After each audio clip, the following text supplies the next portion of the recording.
అందరు ఎలా ఉన్నారు? బాగున్నారా? నేను బాలేను.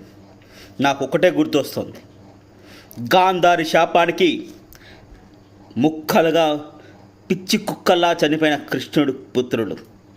శ్రీకృష్ణుడు పుత్రులు తాగి ఇనపొర్రాడ్డులతో కొట్టుకొని చచ్చిపోయారు.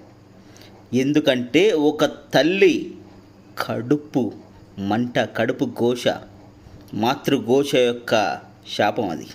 ఈరోజు సాయి కృష్ణ గారి తల్లి, ఆ పిల్లవాడి తల్లి అదే ఘోష అనుభవిస్తుంది.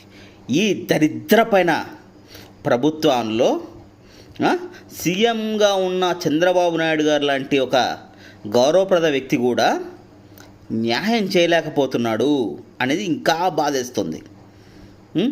ఉప ముఖ్యమంత్రిగా ఉన్న కోర్స్ ఆయన ఎటువంటి దానికి పనికి రాకపోయినా, ఇచ్చిన మాట నిలబెట్టుకోకపోయినా, చెప్పిన మాట అసలు పాటించకపోయినా సరే, ఆయన యొక్క ఫాలోవర్స్ని నిలువుగా అమ్మేసినా సరే ఈరోజు ఆయన ఉప ముఖ్యమంత్రిగా ఉన్నాడు. అటువంటి ఆయనకు కూడా ఒక గట్టి ఫాలోయింగే ఉంది.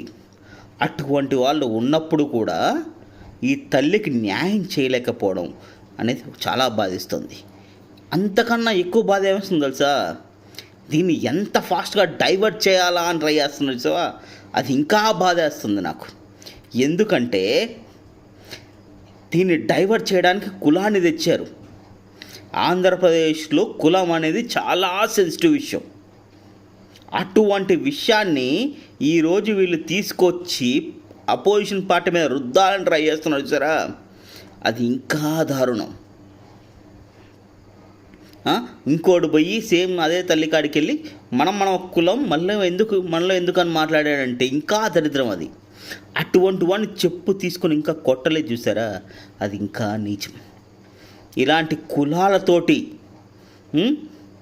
రాష్ట్రాన్ని నాశనం చేస్తున్న ప్రభుత్వం మీకు కావాలనుకుంటే మీరు ఖచ్చితంగా హ్యాపీ ఫర్ యూ.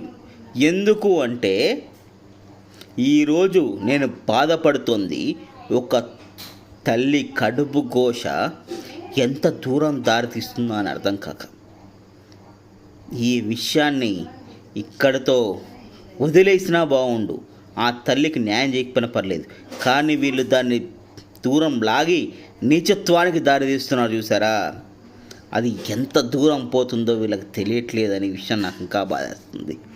దయచేసి ఆంధ్రప్రదేశ్ ప్రజలారా, ఒక్కసారి మీ యొక్క ప్రభుత్వాన్ని గుర్తించండి. 3,60,000 కోట్ల అప్పు చేసి కూడా ఒక్క రూపాయికి గ్యారంటీ లేని విషయాన్ని గమనించండి. మీ